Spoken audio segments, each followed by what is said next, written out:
To the video version of my journal. I'm Stephanie Rivers. Come on into the conversation. I am multicasting on several platforms, including Facebook and Twitter and YouTube. So if you are wanting to comment, I'll put the link in the chat so that you can use your fingers and communicate, or if you want to come in live and talk about it. I am still getting over my cold, so I want to thank you for your well wishes. If I sound a little hoarse, a little stifled, I am getting over a cold, nothing more than that. So if you are new to the, sure to like and share it and subscribe so that when I post new videos, you'll be the first to know. And if you are returning, we want to thank you for your support. Here's what we're talking about today.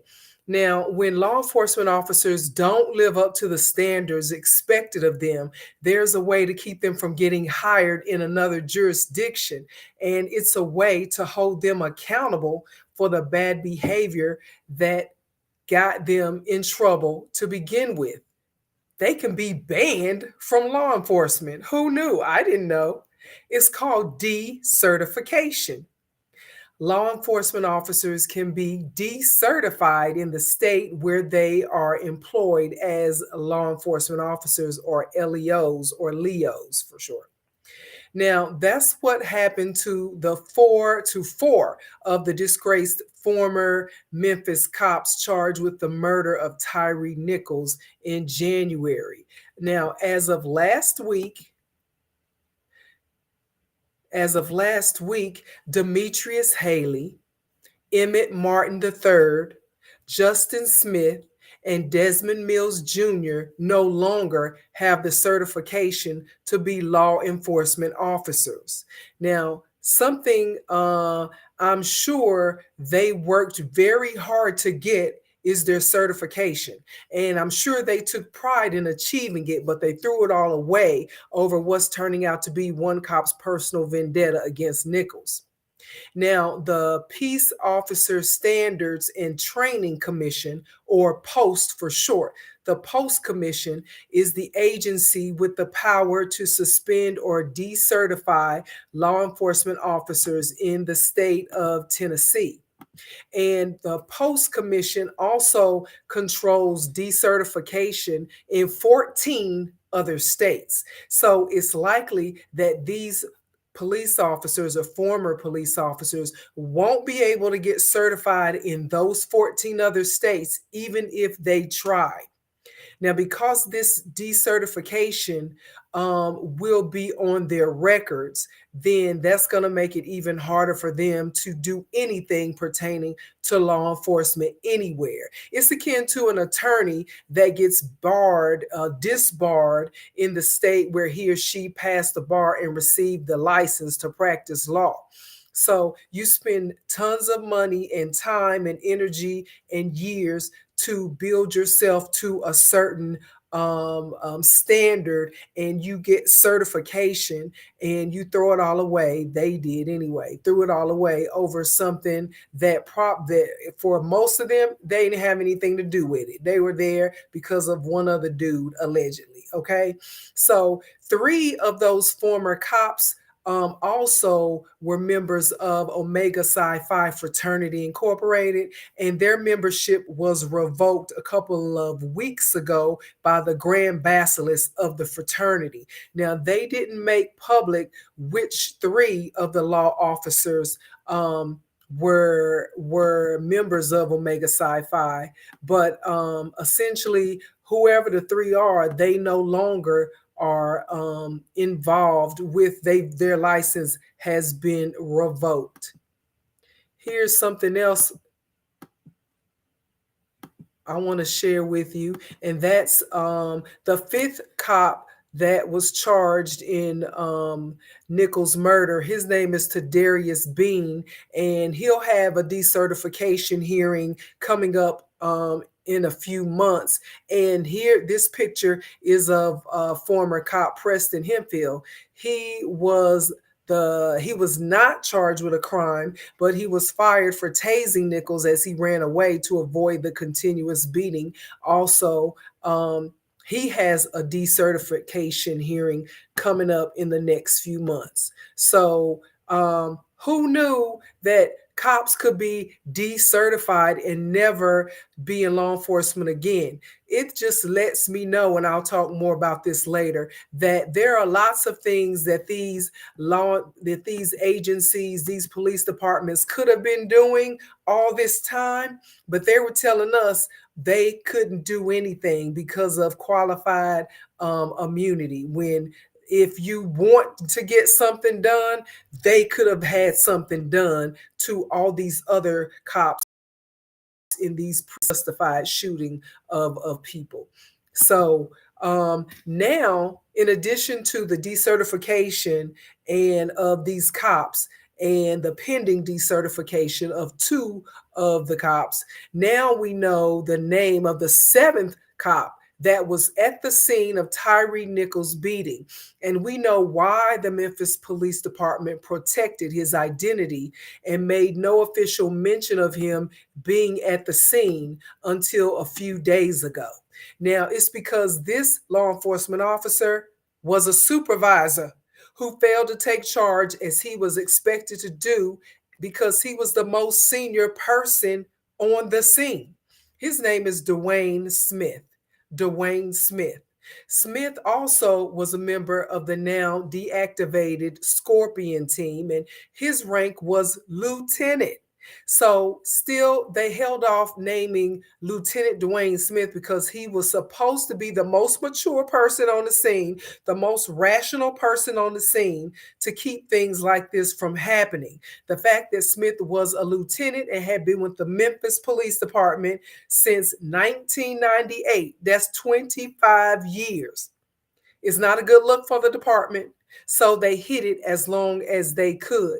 Now they have released his name, not because they're going to charge him with anything, but because the department had planned to quietly terminate Smith at a disciplinary hearing that was scheduled at the beginning of March. So a few weeks ago. But guess what happened, y'all? Smith turned in his retirement papers before he could be terminated. He flipped the script on them and turned in his retirement papers. And the Memphis Police Department has a history of letting people quit or retire before they get fired. I told you about an incident that happened with another motorist, and she filed a police report against a Memphis police officer, and that cop was allowed to quit before she got fired. So this is not the first time that this has happened. Now, Smith avoided getting fired so he could claim all his retirement benefits, so he could keep his LEO certification and not have a termination on his record. So this supervisor, who didn't take control of the situation that led to a man's murder by cops under his command, then submitted the incident report about what happened that night, and he lied on it. This Lieutenant Smith is the person who filled out the police report full of lies. Then submitted, then now he's able to walk away without punishment for his negligence of duty. Now, after his termination hearing, which was scheduled for March, but then he put his papers in to retire at the end of February because somebody probably gave him a heads up and told him what was about to happen before he walked in. So he went ahead and typed up his retirement papers and was out. Okay. So after they were going to schedule him a termination hearing, and then they were going to schedule his decertification hearing. But because he jumped ahead and put in his retirement, now I don't know if they're going to be able to decertify him so that he will not ever be able to work in law enforcement ever again, because I don't know the process, but I'm working on finding that out.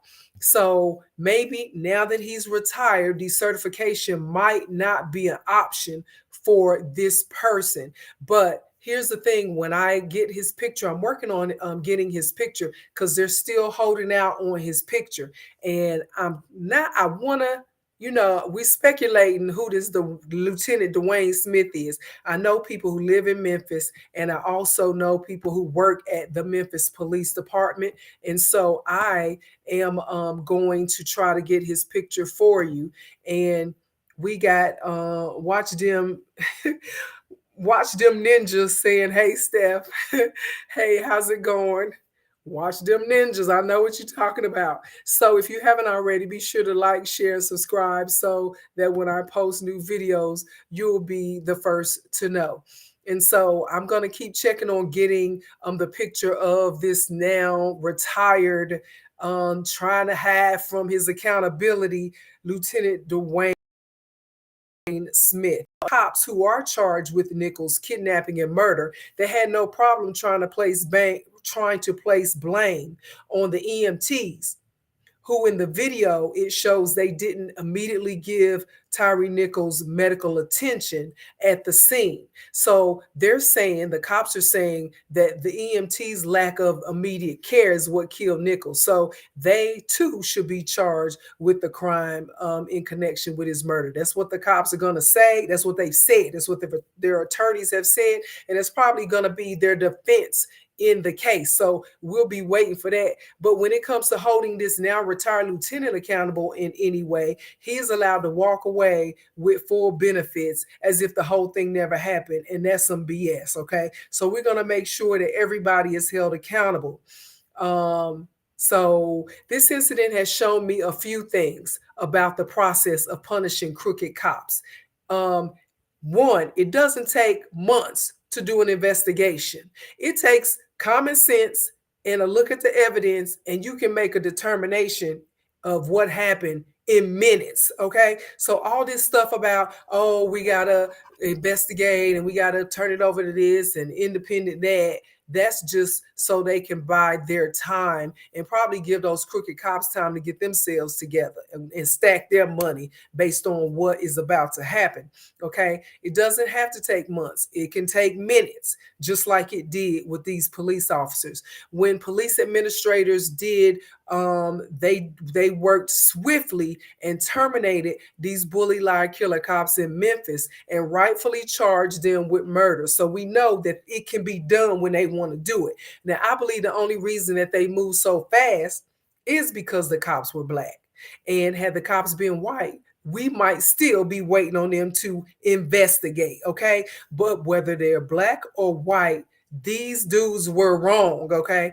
And that's why they're facing murder and kidnapping charges. So regardless of the outcome of the trial, these dudes will never ever be in law enforcement ever again in the state of Tennessee, and probably never again across the country. As I said, the post commission, they certify and suspend and decertify cops in 14 states. So you can look it up and see if your state is one of the states where the post commission handles that, or your state might have another organization that handles commissions and decommissions of law enforcement officers. Hey, hey, Dominican Republic in the house.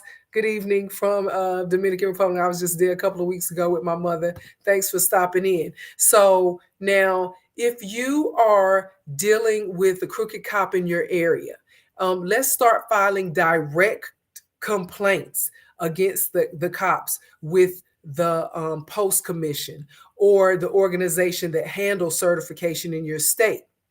We need to stop waiting for these police departments to do right by us, because most of them are not going to do right by us. As a matter of fact, by now, we would have heard from the police union, the local police union, standing up for the cops in any type of shooting. Okay. But just so happened in Memphis, we haven't heard from even the police union. And I would say, because they know they was dead ass wrong, but that still hasn't kept the police union from speaking up in the past. So again, when it comes to the standards of how they hold people, whether it's a white cop or a black cop, You see how they throwing these black dudes out here on their own, done charged them already, done turned them off, done fired them already, and now they decertifying them already. And rightfully so, they were wrong and they did it wrong. But see, it just goes to show you when it comes to the justice system, it works two different ways depending on who is being charged. And that's just how I see it. So what I also see is that we need to stop waiting for these police departments to do right by us, start filing official complaints against these cops, these crooked cops, with the organizations that can make sure that they never ever practice law enforcement ever again. And that's the bottom line. Once you see where you need to go, I think a lot of us spend too much time protesting, and not that there's a time and a place for protesting. I'm not saying it's not work, it doesn't work, because it does. But at some point, it's like with anything, people become desensitized to it. They say, oh, they just protesting again about something, and so they keep moving on with their life. You block this street, they go up the street and go on, keep going to work. But when you learn to start putting stuff in writing, writing letters, filing complaints, making it official, then that's when you might see better results faster. Okay, so that's what we need to do. Learn how to work the system, because clearly there is a system, and whether or not it was meant for us, if we use it the way that everybody else uses it and start filing official complaints and writing letters and going online and putting pen to paper and all of that, then and be willing to stand up and say what needs to be said. I think when we do a lot of protesting, we feel safe in the presence of a group of people, and rightfully so. That's what protesting, that's what makes it so powerful, because there are a lot of people doing it at once. But at the same time, we have to be willing to be the person to put our name on and write our name and our signature and say, this is what happened to me, and this is what I want to happen to this person who violated my rights, and file that complaint. And public record, anybody can go and look and see, oh, Steffanie wrote a official complaint. So now I might be, Steffanie might get some hang calls and hang ups and stuff like that. I got to be ready for that. We have to be willing to stand up and stand out and do what needs to be done, knowing that we might bring attention to ourselves, but in the end, it's going to help us, our families, our communities, and the society as a whole. And that's all I have for you. To find out more about the things that I care about, you can go to the written version of my journal. That's at eurweb.com. Thanks, and have a super day.